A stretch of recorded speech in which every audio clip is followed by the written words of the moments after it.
Welcome back, Guardians of Dominion, Zeus here. If your physical teams suddenly feel useless and even Isaac plus Sebastian can't save the fight anymore, it's because the game quietly flipped the rules. Magic doesn't just hit harder now, it rewires how whole teams survive and win. In this video I'm not giving you best teams, I'm showing you the exact system behind the new meta, and the one change that decides whether your Orion Cascade Christa core becomes immortal or collapses in 10 seconds. If you're starting a new Hero Wars account, use my affiliate link in the description for a powerful early boost: 1000 emeralds, 255,000 gold, Hero Orion, and 70 of his soul stones. After creating your account, activate the codes Aiden or Olympus ORION within your first 10 days to accelerate your progress from day 1. Hero Wars has changed, and if you've been feeling your physical teams losing impact, you're not imagining it. Magic heroes have taken control of Dominion, and even combinations like Isaac and Sebastian are no longer enough to consistently save a fight. But here's where most players get it wrong. They think this is just about switching to magic teams. It's not. It's about understanding how those teams actually function. Because right now, two players can use the same heroes and get completely different results. So instead of talking about the best team, today is about understanding the system behind it. How small adjustments, sometimes just one hero, can completely change the outcome of a battle. At the highest level, these are the heroes shaping the meta: Krista, Cascade, Orion, Augustus, Electra, Fluffy, Lars, Polaris, and Helios.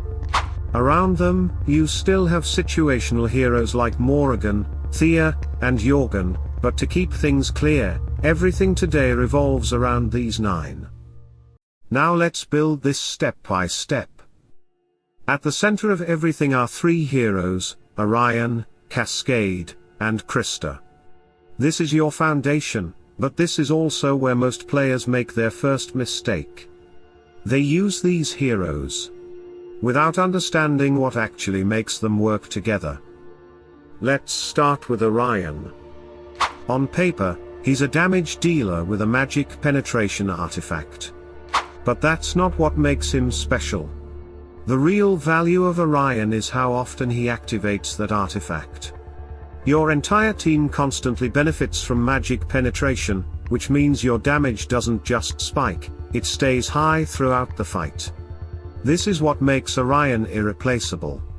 Without him, your damage becomes inconsistent, and that's where fights start slipping away. Now here's where things change: Cascade.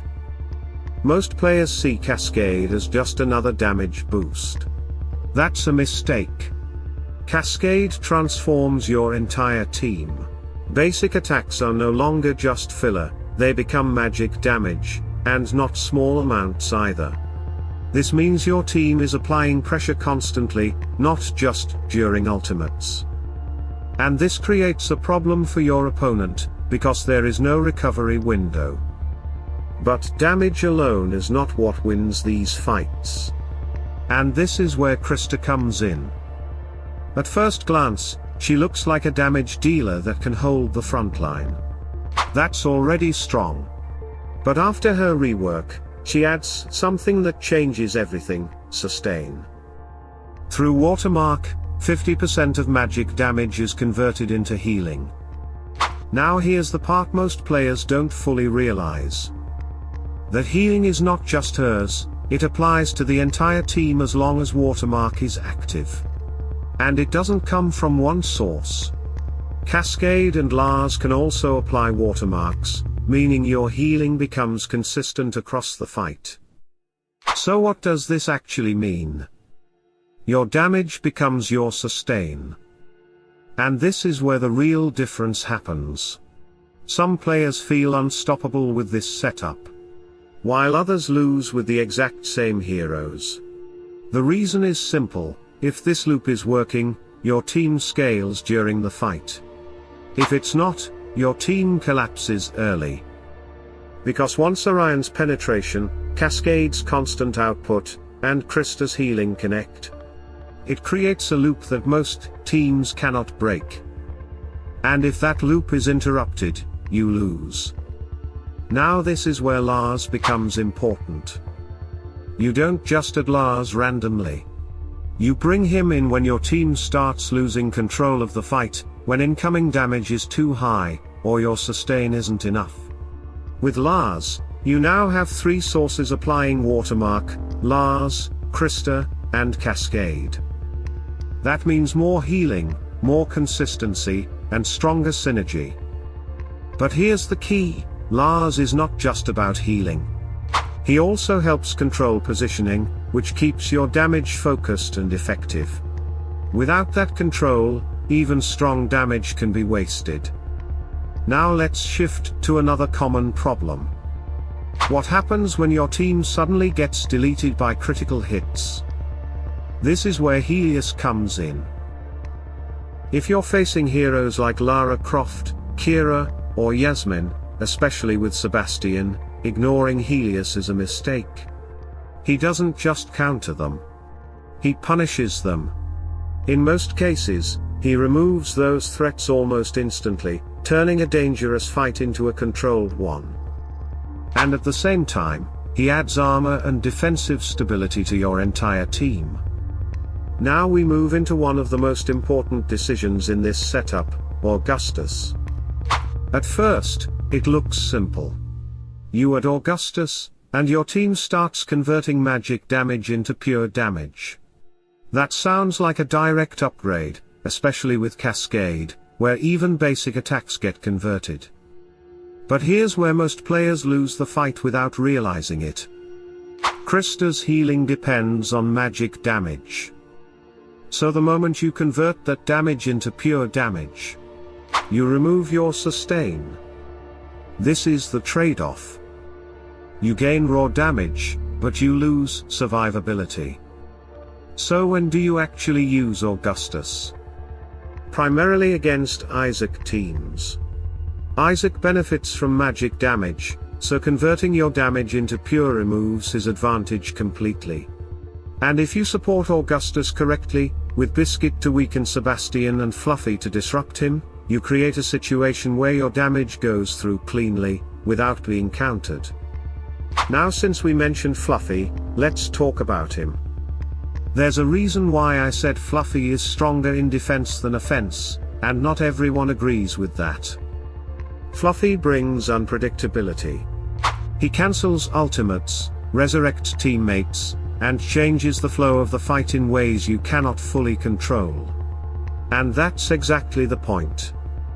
Because unpredictability works differently depending on your role. When you defend, chaos works in your favor. Your opponent cannot plan around it. But when you attack, you need control. You need consistency. And Fluffy doesn't always give you that. This becomes even more noticeable when combined with Cascade. Cascade changes positioning constantly, pushing enemies forward or backward, and when you add Fluffy on top of that, the outcome becomes even harder to predict. So if you want stability, Fluffy works best in defense, especially when paired with Electra. And speaking of Electra, right now, she stands as one of the most reliable tanks in the game. Her strength is timing. At the right moment, her shield can absorb massive damage and completely shift the fight. But she's not just defensive, she can also punish enemies and eliminate key targets. Which makes her valuable in both offense and defense. Now finally, let's talk about Polaris. If you've ever seen a fight where everything looks stable, and then suddenly your team disappears, this is usually the reason. Polaris brings 2 key mechanics. First, the ice barrier, which absorbs multiple incoming attacks and buys your team time. But the real impact comes after. When the barrier breaks and Polaris activates her ultimate, enemies are affected by true freeze, increasing incoming damage by 140%. Now combine that with Orion, Cascade, and Christa. your team is already dealing massive damage. When you add 140% on top of that, fights don't last, they end. And this is especially important against strong defensive teams like Electra setups, where breaking through normally takes time. Polaris removes that time. So when you look at this entire setup, you start to see the real picture. This is not about building a team. It's about building control over the battle. Understanding when your damage becomes healing, when that healing disappears, when to stabilize, and when to push. Because once you understand these interactions, you're no longer reacting to fights, you're deciding how they play out. So step back and see the real difference. This isn't about copying a team. It's about understanding the system that decides every fight. Now tell me, what are you struggling with right now? Drop it in the comments. If this helped, like, subscribe, and stay ready, because the meta is moving fast. Because right now, the gap in Hero Wars is not power. It's understanding. And if you don't understand this system, you're losing before the fight even begins. Salute and friendship.